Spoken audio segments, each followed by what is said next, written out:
नमस्कार दोस्तों, स्वागत है आपका आज के मुख्य समाचारों की वीडियो में। जी हां दोस्तों, यहां पर आपको देखने को मिलेगी सुबह से लेकर शाम तक की सारी के सारी बड़ी खबरें, मुख्य समाचार, ब्रेकिंग न्यूज अपडेट के रूप में। तो दोस्तों आपसे रिक्वेस्ट है इस वीडियो को ज़्यादा से ज़्यादा लाइक और शेयर करें। तो दोस्तों जानते हैं आज की पहली बड़ी खबर। मेट्रोमैन ई श्रीधरन बोले, मेरा लक्ष्य केरल में बीजेपी को सत्ता में लाना, सीएम पद संभालने को हूँ तैयार। जी हां दोस्तों, अगले सप्ताह भारतीय जनता पार्टी में शामिल होकर राजनीति में कदम रखने जा रहे मेट्रोमैन ई श्रीधरन ने कहा है कि उनका मुख्य लक्ष्य केरल में पार्टी को सत्ता में लाना है और वह मुख्यमंत्री पद संभालने के लिए तैयार रहेंगे। उन्होंने शुक्रवार को कहा कि यदि भाजपा को इस साल अप्रैल मई में होने वाले विधानसभा चुनाव में जीत मिलती है तो उनका ध्यान बड़े स्तर पर आधारभूत संरचना का विकास करना और राज्य को कर्ज के जाल से निकालना होगा।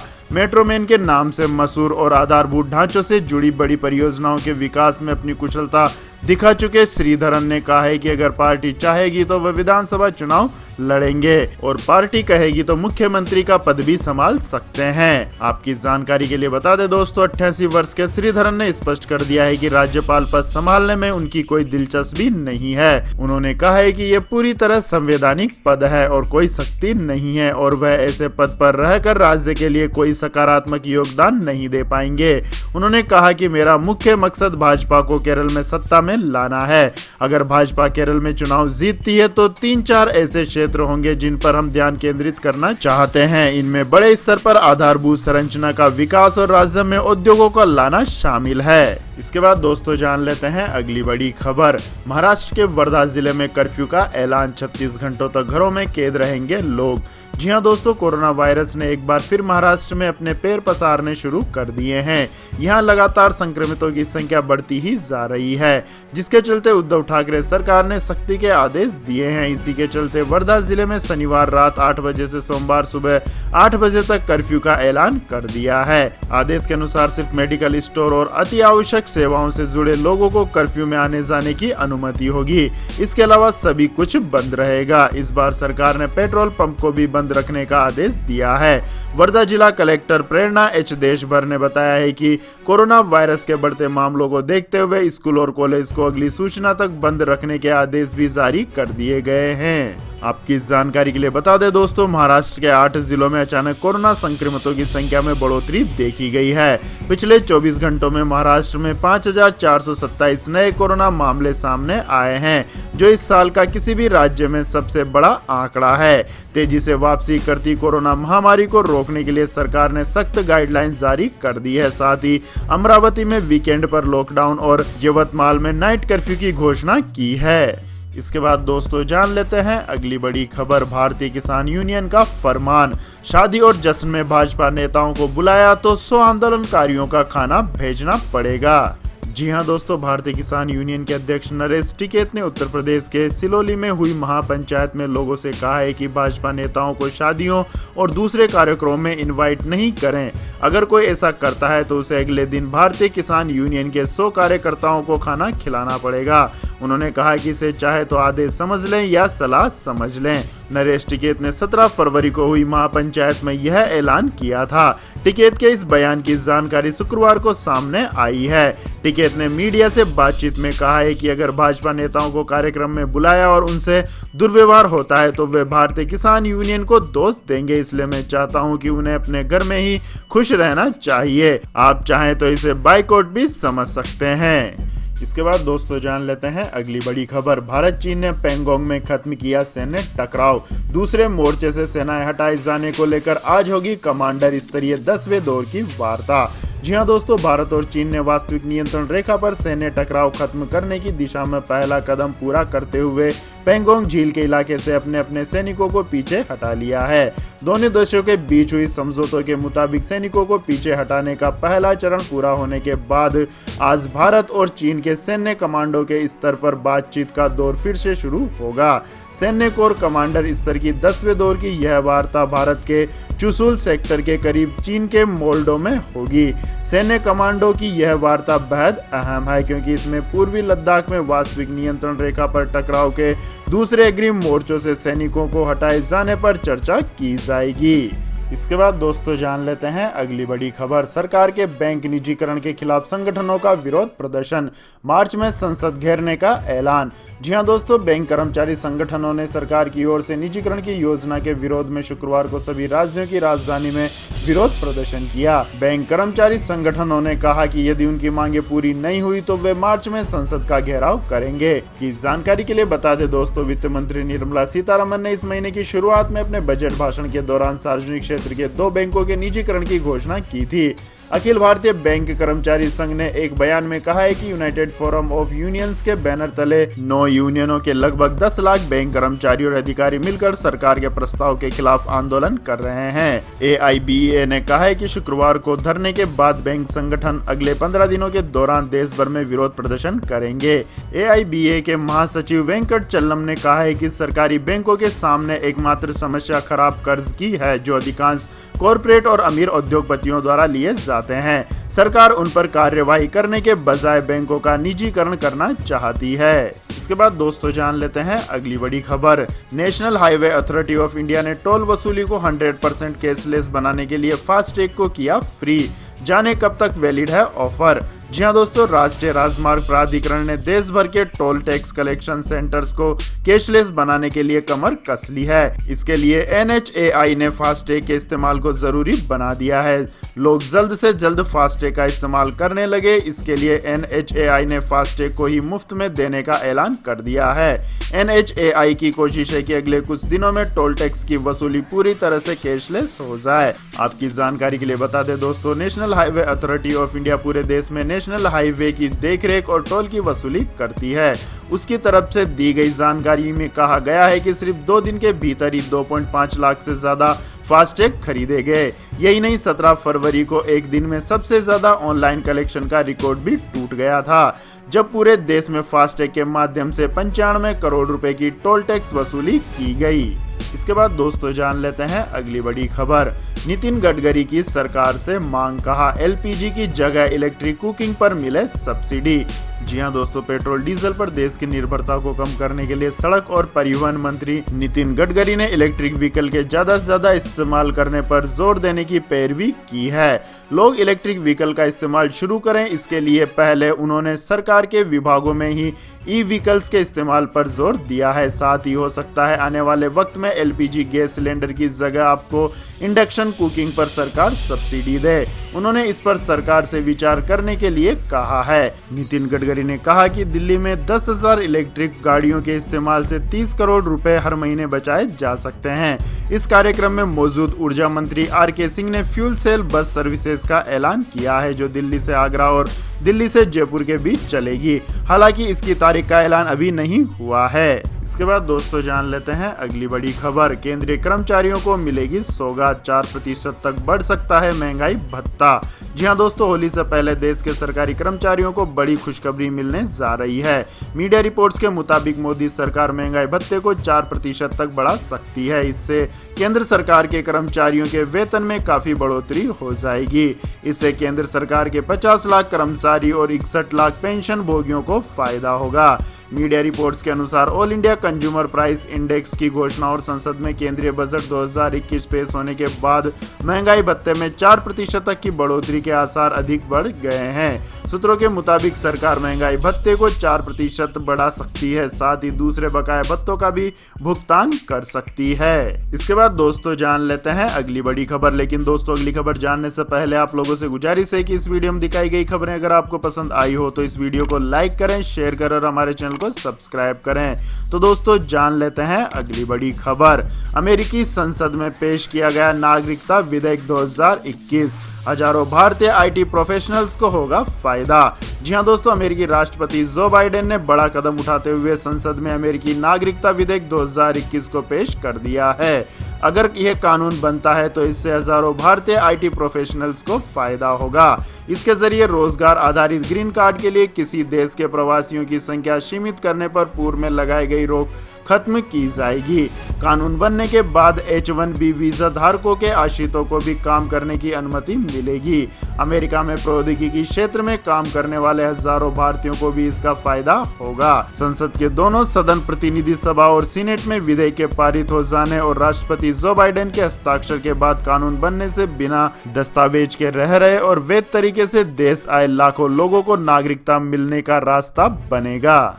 इसके बाद दोस्तों जान लेते हैं अगली बड़ी खबर। बाबा रामदेव ने लॉन्च की कोरोना की नई दवा कोरोनिल। गडकरी बोले चमत्कार के बगैर कोई नमस्कार नहीं होता। जी हां दोस्तों, बाबा रामदेव ने कोरोना की दवा कोरोनिल लॉन्च कर दी है। पिछले साल भी उन्होंने इसी नाम से दवा लॉन्च की थी जिसे कोरोनिल किट कहा गया था।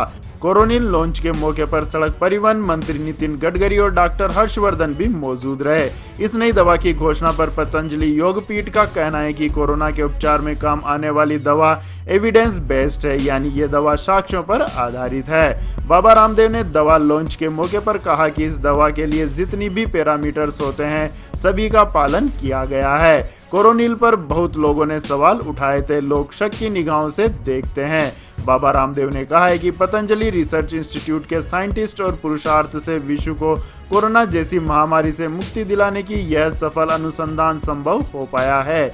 यह औषधि आपके शरीर में प्रवेश कोरोना की कार्यप्रणाली को बाधित करने की चेष्टा रखती है। इसके बाद दोस्तों जान लेते हैं अगली बड़ी खबर। चीन में बच्चे कम पैदा होने से अर्थव्यवस्था पर मंडरा रहा है खतरा, अब बदलेगा कानून। जी हां दोस्तों, चीन एक बच्चे की अपनी विवादित नीति को समाप्त करने के 4 साल से अधिक समय बाद देश में कम होती जन्म दर को बढ़ाने के लिए अतिरिक्त उपायों पर विचार कर रहा है। चीन ने दशकों तक अपनी बढ़ती अर्थव्यवस्था के लिए कम संसाधनों के संरक्षण के नाम पर अतिरिक्त बच्चों के जन्म पर कड़ा नियंत्रण रखा था। हालांकि गिरती जन्म दर को अब आर्थिक प्रगति और सामाजिक स्थिरता के लिए एक बड़े खतरे के रूप में देखा जा रहा है। राष्ट्रीय स्वास्थ्य आयोग द्वारा जारी किए गए बयान में कहा गया है कि वह जन्म क्षमता को अधिक बढ़ाने के लिए अनुसंधान करेगा। आयोग ने कहा है कि पहल के तहत सबसे पहले देश के पूर्ववर्ती प्रमुख औद्योगिक क्षेत्र उत्तर पूर्व पर ध्यान केंद्रित किया जाएगा, जहां जनसंख्या में एक बड़ी कमी देखी गई है क्योंकि युवा और परिवार बेहतर अवसरों के लिए अन्यत्र स्थान पर प्रस्थान कर गए। इसके बाद दोस्तों जान लेते हैं अगली बड़ी खबर। टूल किट केस में जेल गई दिशा रवि के सपोर्ट में आई ग्रेटा थनबर्ग।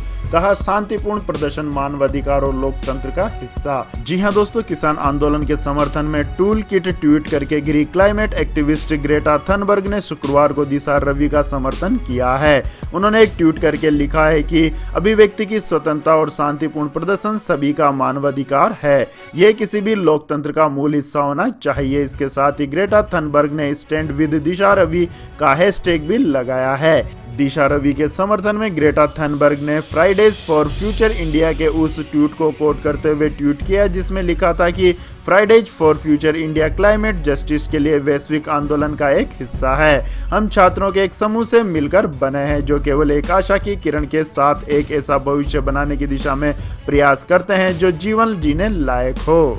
आपकी जानकारी के लिए बता दें दोस्तों, किसान आंदोलन के समर्थन में ट्वीट करते हुए पिछले दिनों क्लाइमेट एक्टिविस्ट ग्रेटा थनबर्ग ने ट्वीट पर एक टूल किट साझा की थी, जिसके बाद दिल्ली पुलिस ने मामला दर्ज करते हुए बेंगलुरु से एक अन्य क्लाइमेट एक्टिविस्ट दिशा रवि को गिरफ्तार किया था। दिशा पर टूल किट को एडिट करने समेत कई गंभीर आरोप लगे हैं। इसके बाद दोस्तों जान लेते हैं आज के मौसम अपडेट्स। तो दोस्तों आने वाले 24 घंटों के दौरान पूर्वी भारत, सिक्किम, पश्चिम बंगाल, बिहार के पूर्वी और दक्षिणी पूर्वी हिस्सों, झारखंड, उड़ीसा, छत्तीसगढ़, पूर्वी और दक्षिण पूर्वी मध्य प्रदेश, विदर्भ, मराठवाड़ा, तेलंगाना, कर्नाटक और आंध्र प्रदेश में भी कुछ स्थानों पर गर्जना के साथ बारिश होने की संभावना जताई गई है। वहीं मध्य महाराष्ट्र, अंडमान व निकोबार द्वीप समूह में भी 1-2 जगहों पर हल्की वर्षा हो सकती है। वहीं बात करें उत्तर भारत की, तो दोस्तों उत्तर भारत में पहाड़ों पर गतिविधियां अगले 24 घंटों में शुरू हो सकती है। सबसे पहले बारिश और बर्फबारी जम्मू कश्मीर, गिलगित बल्टिस्तान, मुजफ्फराबाद और लद्दाख में देखने को मिलेगी। 24 घंटों के बाद मौसम हलचल और बढ़ सकती है। इसके बाद दोस्तों जान लेते हैं पेट्रोल डीजल प्राइस टुडे। जी हां दोस्तों, पेट्रोल और डीजल की कीमतें आज लगातार 11वें दिन बढ़ी हैं। दिल्ली में पेट्रोल अब 90 रुपए प्रति लीटर के पार पहुंच चुका है। डीजल ने गुरुवार को ही 80 रुपए प्रति लीटर का स्तर पार किया था। वहीं आज भाव 80 रुपए 60 पैसे प्रति लीटर है। दिल्ली में सबसे महंगा डीजल पिछले साल जुलाई के आखिरी हफ्ते में बिका था, जब भाव 81 रुपए 94 पैसे प्रति लीटर था और पेट्रोल का रेट 80 रुपए 43 पैसे प्रति लीटर था, यानी उस वक्त पेट्रोल से महंगा डीजल बिका था। बात करें मेट्रो शहरों की, तो दोस्तों मेट्रो शहरों में सबसे महंगा पेट्रोल मुंबई में बिक रहा है, जहां रेट 96.62 रुपए प्रति लीटर है, जबकि डीजल 87 रुपए 67 पैसे प्रति लीटर है। इसके बाद दोस्तों जान लेते हैं गोल्ड सिल्वर प्राइस टुडे। जी हां दोस्तों, सोने एवं चांदी के दाम में शुक्रवार को गिरावट देखने को मिली। HDFC सिक्योरिटीज के मुताबिक दिल्ली में 24 कैरेट सोने के भाव में 239 रुपए प्रति 10 ग्राम की गिरावट देखने को मिली है, जिससे राष्ट्रीय राजधानी दिल्ली में सोने का भाव 45,568 रुपए प्रति 10 ग्राम पर आ गया। सिक्योरिटीज के मुताबिक इससे पिछले सत्र में सोने का मूल्य 45,807 रुपए प्रति 10 ग्राम पर था। सिक्योरिटीज के मुताबिक दिल्ली में शुक्रवार को चांदी की कीमत में भी भारी गिरावट देखने को मिली है। दिल्ली में चांदी की कीमत में 723 रुपए की कमी आई है, जिससे 1 किलोग्राम चांदी की कीमत 67,370 रुपए हो गई है। इससे पिछले सत्र में चांदी की कीमत 68,093 रुपए प्रति किलोग्राम पर थी।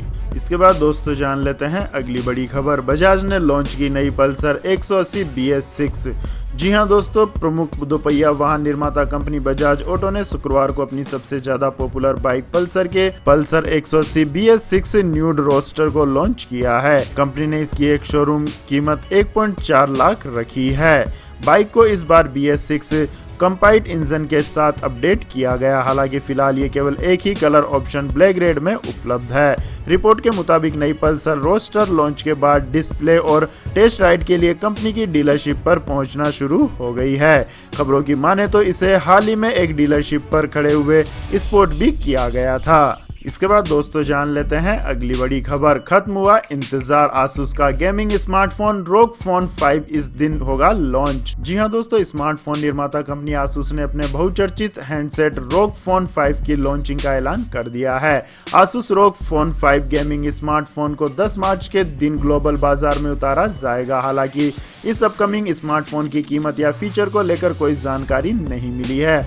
आपको बता दें कि इससे पहले ROG Phone 3 को पिछले साल पेश किया गया था। कंपनी के मुताबिक आसूस ROG Phone 5 का लॉन्चिंग इवेंट 10 मार्च को टाइपाई में शाम 7 बजे शुरू होगा। इस कार्यक्रम को कंपनी के आधिकारिक फेसबुक पेज और यूट्यूब चैनल पर लाइव देखा जा सकेगा। लीक हुई खबरों के अनुसार आसूस ROG Phone 5 में 6.78 फुल HD प्लस डिस्प्ले दिया जाएगा, जिसका रिजोल्यूशन 1080x2400 पिक्सल होगा। साथ ही इसमें स्नैपड्रैगन 888 प्रोसेसर और 8 GB रैम दी जाएगी। इसके अलावा आगामी हैंडसेट में 6000 mAh की बैटरी मिलेगी, जो 65 वाट फास्ट चार्जिंग सपोर्ट करेगी।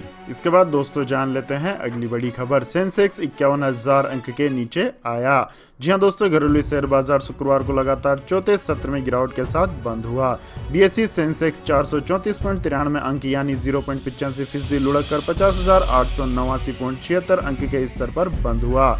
लगभग सभी सेक्टर्स के शेयरों में बिकवाली की वजह से NSE निफ्टी 15,000 अंकों के नीचे आ गया। NSE निफ्टी 137.20 अंक यानी 0.91% की गिरावट के साथ 14,981.80 अंक के स्तर पर बंद हुआ। सेक्टोरल इंडेक्स की बात की जाए तो शुक्रवार को सभी सेक्टर्स लाल निशान के साथ बंद हुए।